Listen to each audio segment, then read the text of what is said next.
Hey guys, look at this. Nice, eh? It was sent to me by the owner of this website, along with a few others, completely free with no strings attached.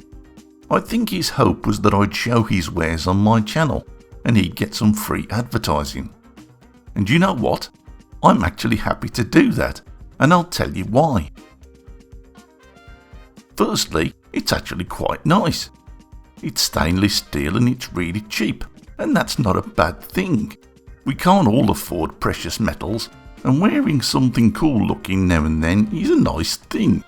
So do check out the website. Secondly, I thought it would be a great opportunity for me to try and improve my casting. I thought I'd use these real examples and try and do my own similar versions. Not the same, as that would be copying, but similar. Fortunately, I'd already had a bash at designing a signet ring on Fusion 360, and whilst it had a circular top rather than an oval, it was a good starting point.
I was quite pleased with the design, but I decided to do a test print prior to casting.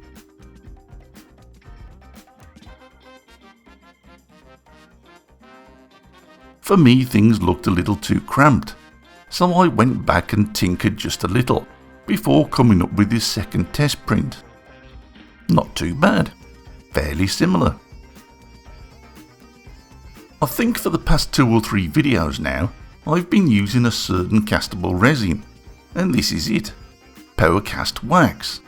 It's made by the same guys who make POWERCAST Burn, which I've already reviewed and thoroughly loved.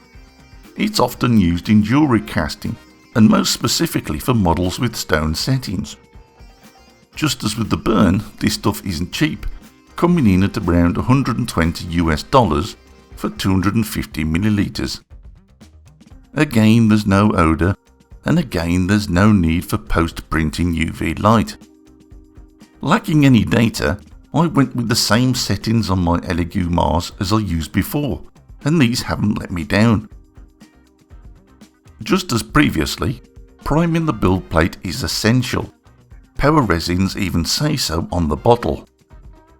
Now before I showed a technique involving a brush, a few coats and a few soaks under the UV lamp, and me being me, that didn't take long to become old. So I decided on an easier method, printing a prime coat.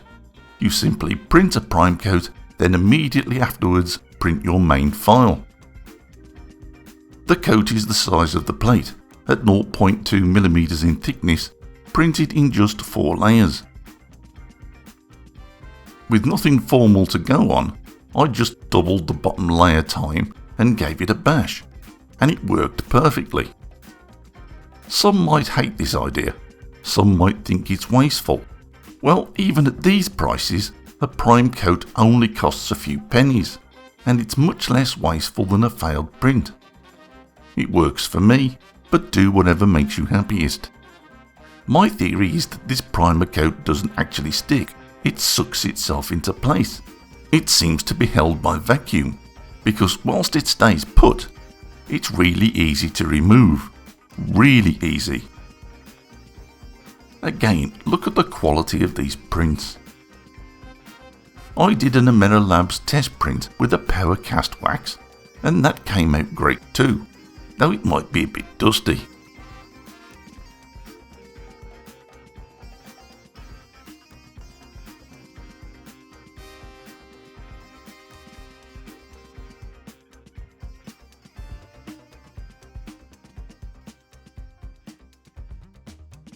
Cutting this castable resin is easy, and once again it sands and files beautifully, making cleanup very simple.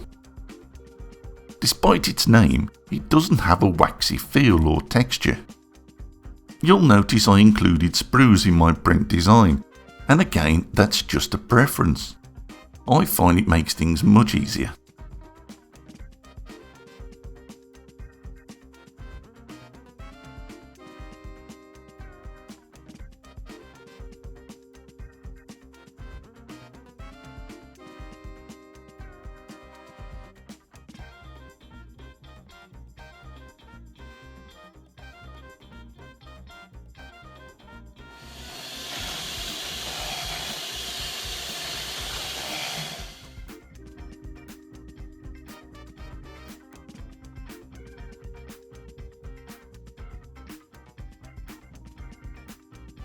When it came to metal, look at this. This massive beast is silicon bronze, and it's the first ingot I've ever bought.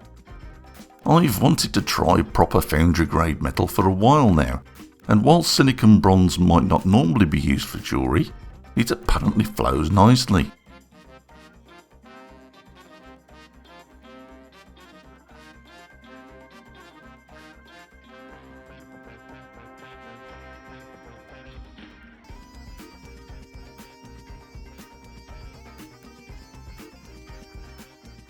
Well, if I hadn't cocked up the camera position, you would have seen that it does flow nicely.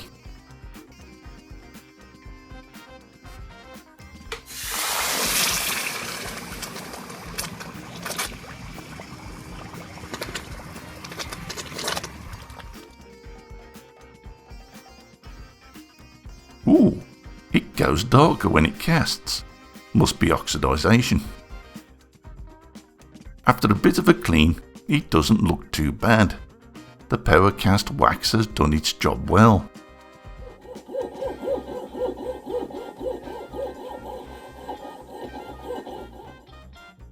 I'm not very good with this jewellery saw. I've broken every blade I've got, so it looks like I'll just be cleaning up the one ring.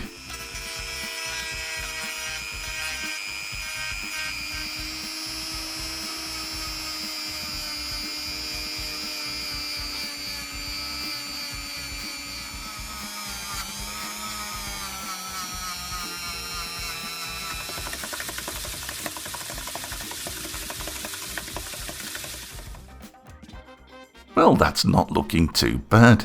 It's not perfect, but for a complete amateur just having a go, I don't think I can grumble too much.